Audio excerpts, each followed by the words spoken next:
Within a matter of weeks, the United States witnessed a series of unsettling events that were difficult to process all at once. Off the coasts of Texas and Louisiana, a massive rolling cloud stretched for dozens, perhaps even hundreds of miles. It appeared suddenly, sweeping across the sky like a living structure in motion. It wasn't a hurricane, it wasn't a tornado, and yet thousands of people fell silent, looking up in awe. Meanwhile, at Racetrack Playa in California, heavy stones, some weighing hundreds of pounds, began sliding across the dry lake bed without any visible force acting on them. There were no people nearby, no animals, just long trails carved into the earth, silent evidence that the ground was not as motionless as it seemed. Then, in the middle of winter, as lakes froze solid, enormous slabs of ice were pushed toward shore by persistent winds. They piled up into walls taller than a person. Homes were partially buried. Roads were blocked. The process unfolded slowly, but with unstoppable force. These are different phenomena, yes, but they share a common message. The stability we rely on is being tested. If you sense that these events could be signs calling us to reflect, to turn our attention back to God, then join us as we examine them through the lens of faith and Scripture. That morning, off the coast of Texas and Louisiana, there were no clear weather warnings. It was not a conventional storm front. Its shape was striking, a thick cylindrical formation stretching continuously across the sky. Satellite images confirmed its scale. What made it even more astonishing was its isolation. There was no dense cloud system behind it, no major storm accompanying it, just that compact structure with a darker base that seemed to split the sky in two. As it moved inland, its rounded outline became even more defined. Some witnesses described it as a gigantic wheel slowly rotating. Its movement was not chaotic. It advanced steadily, maintaining its form. Then subtle changes began.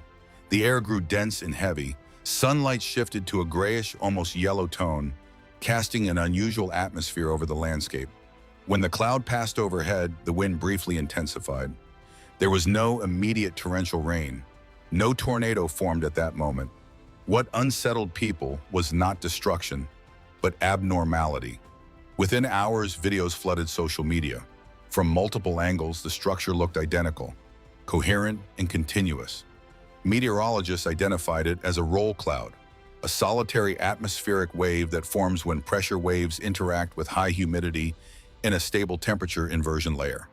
It's similar to the ripple that spreads across water when a stone is thrown in. Except in this case, the water is the atmosphere itself. There is a scientific explanation. It does not necessarily signal an imminent disaster. However, its scale and precision caused unease. A formation of that magnitude traveling hundreds of miles without breaking apart reminds us of something fundamental. The atmosphere can shift with unexpected speed. For those who study Scripture, the image of a towering cloud calls to mind passages in which the presence of God is revealed in the heavens. Whether viewed through science or faith, one conclusion stands clear. Nature reveals power, and humanity cannot always predict what comes next. We rarely know when or how what appears stable can transform in a matter of minutes. And while many were still watching the sky, the ground began telling a different story. At Racetrack Playa in Death Valley National Park, enormous rocks, some weighing more than 700 pounds, had shifted position. They weren't broken. They weren't overturned. They had simply moved. For decades, those stones had remained motionless on a surface so flat it looked like natural concrete.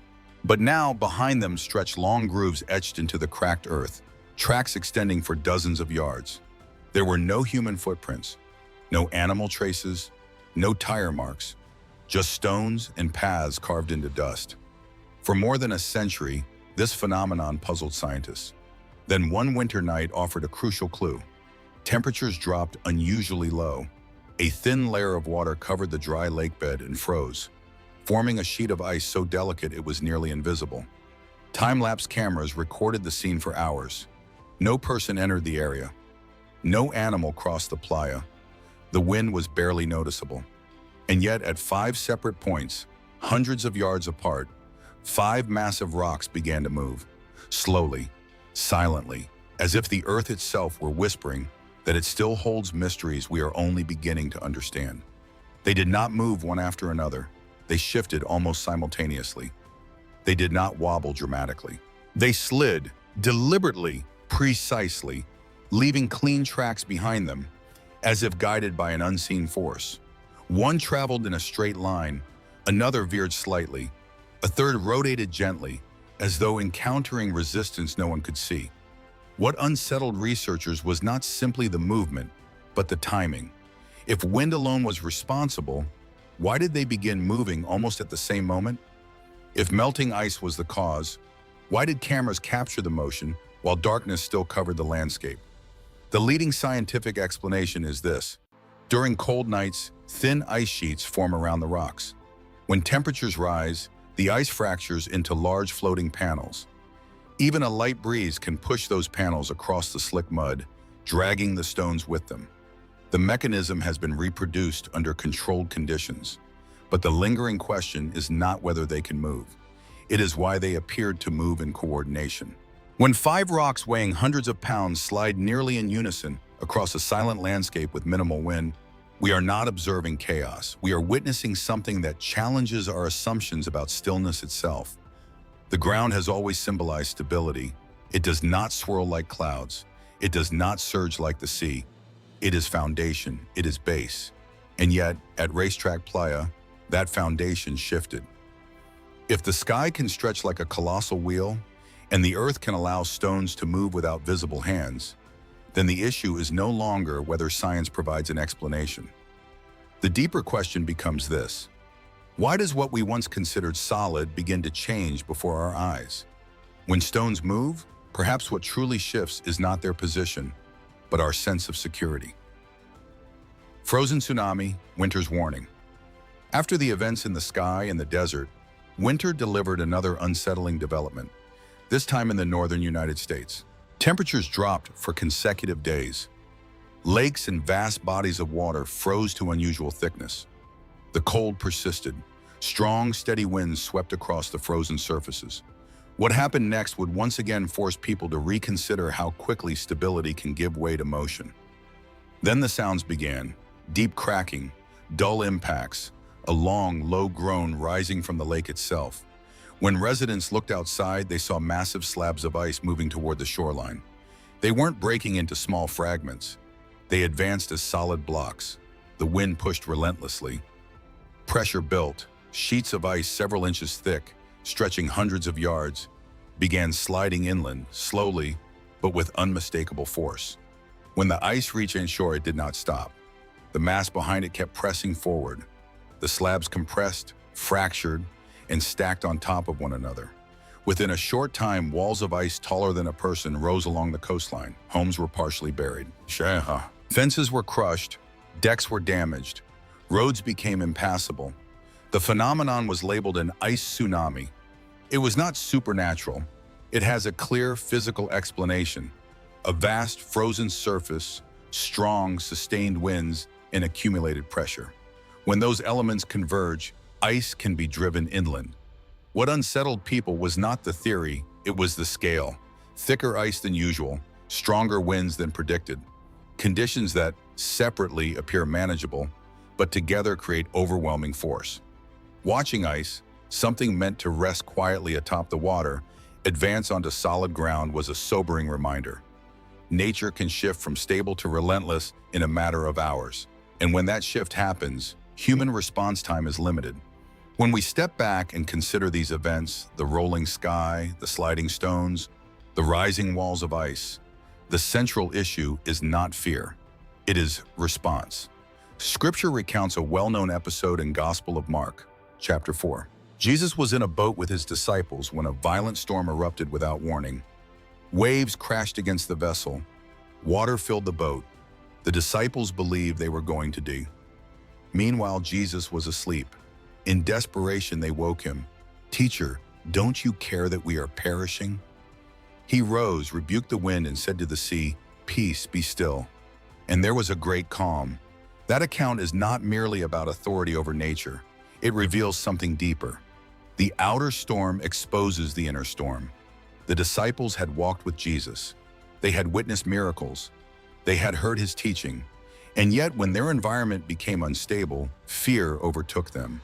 Because when what we consider firm begins to shake, it reveals what or who we truly trust.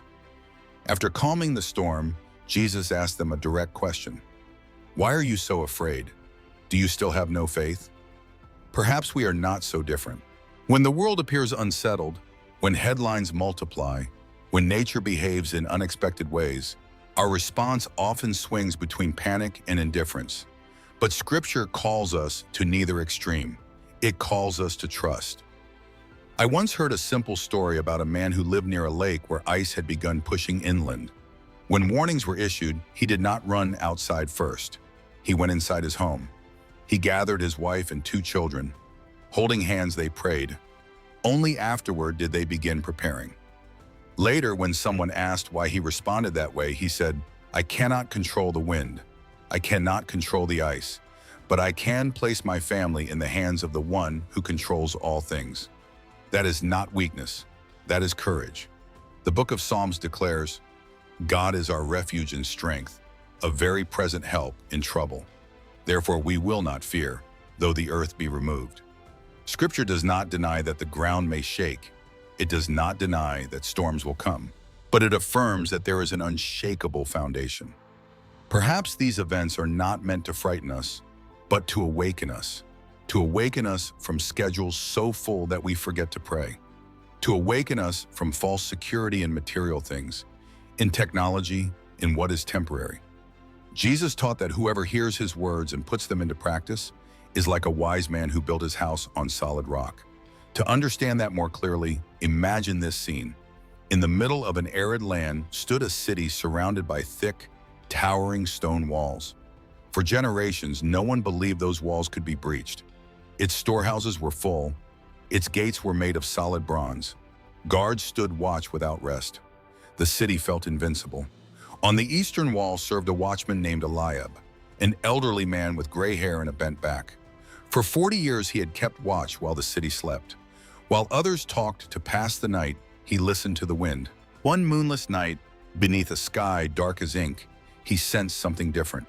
It was not clear footsteps or the clash of metal. Just a faint vibration in the air, subtle but persistent. The next morning he warned the elders. They smiled politely. The desert always produces strange sounds, they said, but the vibration returned the following nights, stronger each time. The younger guards mocked him. Still, Eliab remembered a warning he had once heard in the synagogue. If the watchman sees danger and does not sound the alarm, he will be held responsible. On the 5th night, the wind shifted. It carried thicker dust. Eliab knelt on the cold stone and prayed for clarity. He did not want to spread panic, but neither could he ignore the sign. He stood and struck the bronze bell. The sound shattered the silence. Lamps were lit. Soldiers ran. Annoyed elders climbed the wall. Then they saw it, small flames on the horizon, multiplying. An army was advancing, confident in the city's complacency. But the alarm had sounded in time. The gates were secured. Archers took their positions. The city was awake. The attack was repelled before dawn. The next morning, the sky appeared calm, as if nothing had happened. The crowd looked at Eliab differently now, not with condescension, but with gratitude. A young man asked him, "How did you know?" Eliab replied, "I did not see the enemy clearly. I only noticed that the wind was no longer blowing the same way." The lesson is direct. God does not always warn with thunder. Sometimes he does so with a subtle shift in the air. Walls may protect the body. Only spiritual discernment protects the soul. When the bell rings in the night, what matters is not who struck it, but whether we are willing to wake up.